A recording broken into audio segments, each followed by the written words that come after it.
Imaginez un monde où la liberté n'est pas un concept, mais un horizon. Un monde où une simple exécution, celle du roi des pirates, Goldie Roger, a déclenché l'âge d'or de la piraterie. Son dernier mot, un trésor. Le One Piece, caché quelque part sur la route de Grand Line. Mon trésor, je vous le laisse si vous voulez. Trouvez-le. Je l'ai laissé quelque part dans ce monde. Tous se lancèrent sur la route de Grand Line, dans l'espoir de mettre la main sur ce fameux trésor. Le monde entier connut alors une grande vague de piraterie. Depuis 1997, Eiichiro Oda dessine les contours d'une époque qui a dépassé toutes les espérances. Avec plus de 500 millions d'exemplaires vendus, One Piece n'est plus un simple manga, c'est un monument de culture populaire. C'est l'histoire de Monkey D. Luffy, un garçon dont le corps a pris les propriétés du caoutchouc après avoir mangé le fruit du démon, le Gum Gum. Luffy, qu'est-ce que tu manges? Où est-ce que tu as décoté ce fruit? Ne me dis pas que tu l'as pris dans mon coffre, t'aurais pas fait ça! Bah si. Lâche-moi ce que t'as dans le ventre immédiatement! Allez, plus vite que ça! Arrête, chante, je suis pas un prunier, qu'est-ce qui m'arrive? Et qui recrute un équipage de marginaux pour réaliser leurs rêves les plus fous. Je vais te libérer. Tu pourras t'échapper et on fera équipe tous les deux. Quoi? Répète ça! Oui, je cherche des gens qui accepteraient de faire partie de mon équipage. Mais comment passe-t-on d'un jeune dessinateur passionné par les Vikings à un empire qui domine l'animation mondiale et qui, contre toute attente, réussit son passage au live-action sur Netflix? Aujourd'hui, on plonge dans le blue. De la sueur de Toei Animation au plateau sud-africain de Netflix, on décortique le phénomène. Attaché aux ceintures, on lève l'ancre.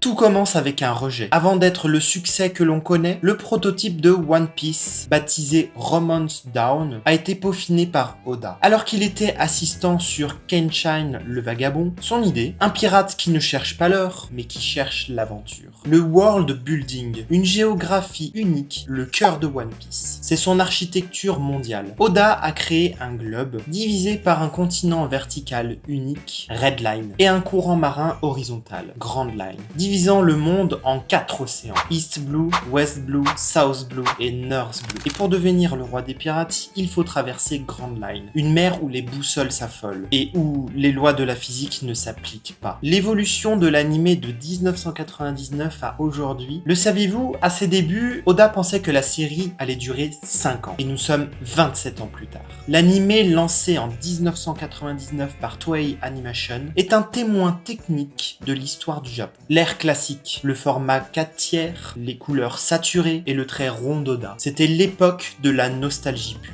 Le tournant Wano. Récemment, l'animé a opéré un tournant visuel. On a atteint des sommets d'animation dignes de long métrage, avec des effets de lumière et de fluidité qui n'ont plus rien à voir avec le début.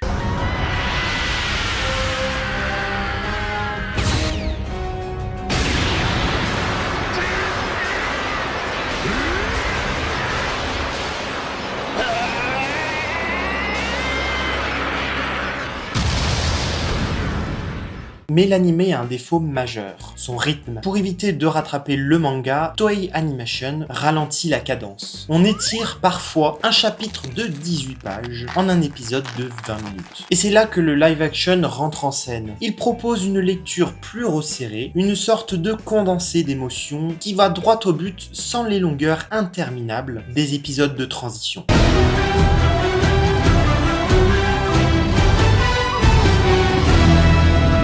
Parlons du saut vers le réel. La saison 1 était une belle lettre d'amour, mais je l'ai trouvée un peu mollassonne par moments. Bon, elle pose les bases, elle respecte l'animé, mais elle est très théâtrale et posée. Ce que j'ai adoré par contre, c'est le respect des nationalités. Donc Oda, il l'avait dit, que chaque personnage avait une nationalité différente. Donc Luffy serait brésilien, Zoro serait japonais, Sanji serait français, Nami suédoise, etc., etc. Et c'est ce mélange de cultures qui donne un sens énorme forme à l'équipage. Ce sont en fait des citoyens du monde unis par un rêve. Mais alors la saison 2, là on change de dimension. On arrive sur Grand Line et l'énergie bouscule. On quitte la mer calme d'East Blue pour l'inconnu. Le casting selon moi est un sans faute. Presque. La princesse Vivi, l'organisation du Baroque Works. Également une petite mention spéciale pour le duo iconique, le docteur Correa et le professeur Iluluk. Et je trouve que Correa est magnifiquement bien représentée par l'actrice qui joue vraiment super bien le rôle. Elle capte vraiment le côté rock'n'roll du personnage, autoritaire mais vraiment profondément humain. Et je vais faire une petite comparaison en fait sur le trio de tête des 3 personnages principaux, donc Sanji, Zoro et Luffy. On va commencer par Sanji. Donc Sanji, j'ai une petite réserve quand même. Dans l'animé, c'est vraiment le personnage vraiment complètement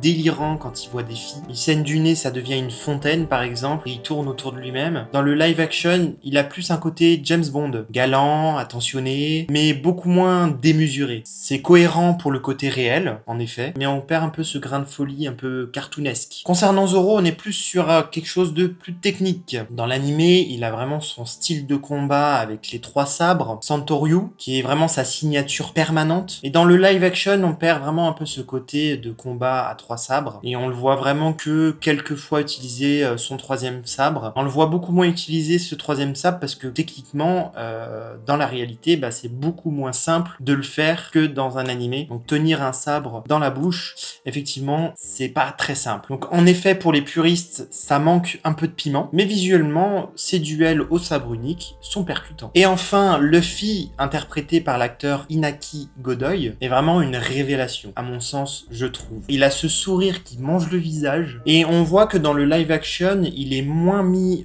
en avant que dans l'animé, car dans l'animé, il résout vraiment tout par la force, par le combat.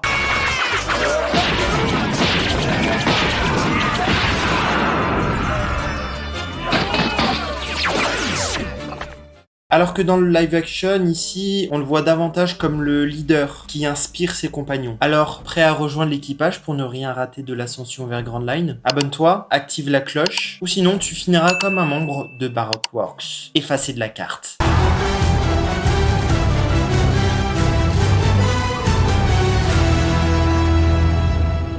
Parlons du défi titanesque de passer des traits élastiques d'Oda aux effets spéciaux ultra réalistes. Et là, on touche un sujet qui divise. Le cas de Chopper, par exemple. Dans l'animé, Chopper est la mascotte mignonne par excellence, avec des expressions exagérées qui nous font fondre. Dans le live action, visuellement, sa forme normale est super bien faite. On a envie de lui faire des câlins. Mais le problème arrive quand il se transforme en taille humaine pour se combattre. Là, ça me fait penser personnellement au Grinch. Même trait du visage.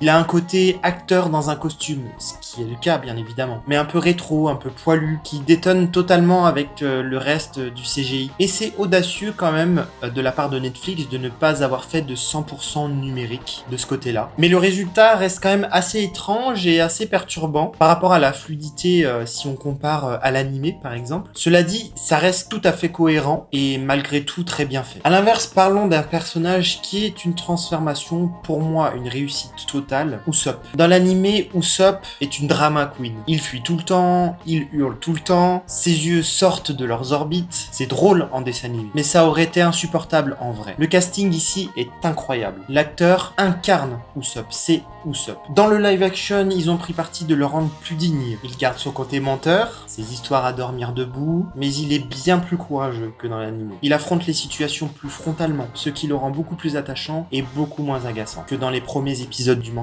par exemple. On perd le nez de 20 cm, mais on gagne un vrai cœur de pirate. Et pour les autres personnages, on a du très lourd, mais aussi quelques déceptions. D'abord, le grand gagnant, Smoker. C'est une réussite totale, badass, charismatique, et disons-le, super sexy. Il dégage cette menace constante qu'on ressentait dans les premiers chapitres à Lockdown. Dans l'animé, sa fumée est parfois un peu plate visuellement, mais ici, l'effet de particules est vraiment superbe, je trouve. Il impose le respect dès qu'il pose son cigare sur la table. Et ensuite, la transformation d'Alvida. Une transformation exceptionnelle, je trouve, et qui respecte complètement l'anime. Un clin d'œil génial aux fans de la première heure. Sa transformation entre la saison 1 et la saison 2 est parfaite, respectant exactement l'œuvre originale après avoir mangé le fruit Sub Sub Nomi. I ate the slip fruit. Whatever you throw at me slides right off. Et c'est sur ce genre de détails qu'on voit que l'équipe de production a lu le manga avec attention. Bien sûr, ici on retrouve autant de détails que l'animé dans le live action, puisque Oda fait partie du projet, ce qui rend le live action vraiment cohérent et bien ficelé. Mais passons au personnage qui pour moi a été une grande déception, et ce n'est autre que Baggy le clown. Là, j'ai vraiment un problème. Dans l'animé, Baggy est vraiment un personnage ridicule, ou en couleur, un personnage de cartoon, une sorte de méchant de cartoon, qu'on finit par adorer parce qu'il rate tout ce qu'il entreprend. Dans le live action, j'ai l'impression qu'ils ont voulu faire un espèce de Joker de chez DC Comics. Il veut trop faire le vrai méchant sombre. Je parie que tout le monde à Ice Blue te reconnaît les doigts dans le nez. Qu'est-ce que t'as dit? J'ai entendu nez! Serais-tu en train de te moquer de mon nez? Ben... j'en avais pas l'intention. Mais maintenant que tu m'en parles... c'est ton vrai pif, ce truc? Un peu glauque, et le maquillage fait un peu forcé, et on perd le côté clownesque raté, ce côté bras cassé qui fait tout son charme dans l'œuvre d'Oda. C'est dommage car l'acteur est vraiment bon, mais la direction artistique l'a rendu trop flippant pour rien. C'est là qu'on voit la limite de l'exercice. Certains personnages gagnent à être humanisés, d'autres perdent leur essence quand on leur enlève le côté absurde.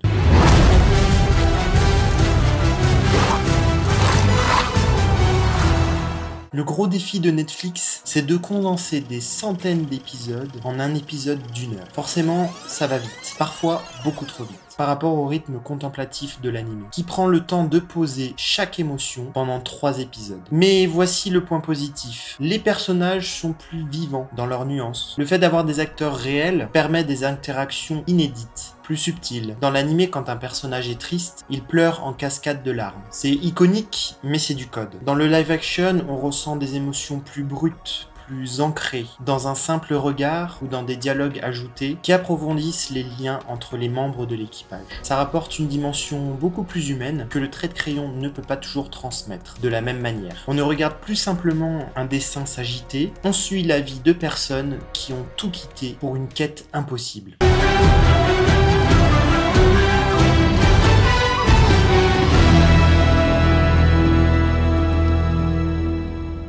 Pour conclure, adapter One Piece avec ses hommes poissons, ses escargophones et ses pouvoirs improbables est une prouesse technique qu'on pensait impossible il y a une dizaine d'années. Malgré mes bémols sur le look de Baggy ou le Sanji un peu trop sage, qui mériterait de s'enflammer un peu plus, littéralement, c'est une réussite qui rend hommage au génie d'Oda. Est-ce qu'on verra un jour l'arc de Marineford ou la guerre d'Onigashima en live action? Le rêve est permis, mais le budget risque de faire couler plus d'un navire. Et merci d'être resté jusqu'au bout pour cette analyse. On se retrouve très vite sur les mers de Grand Line pour la suite de l'aventure. Et dites-moi en commentaire, pour vous, quel personnage est le plus réussi visuellement? Et c'était Mika BDD, salut les pirates!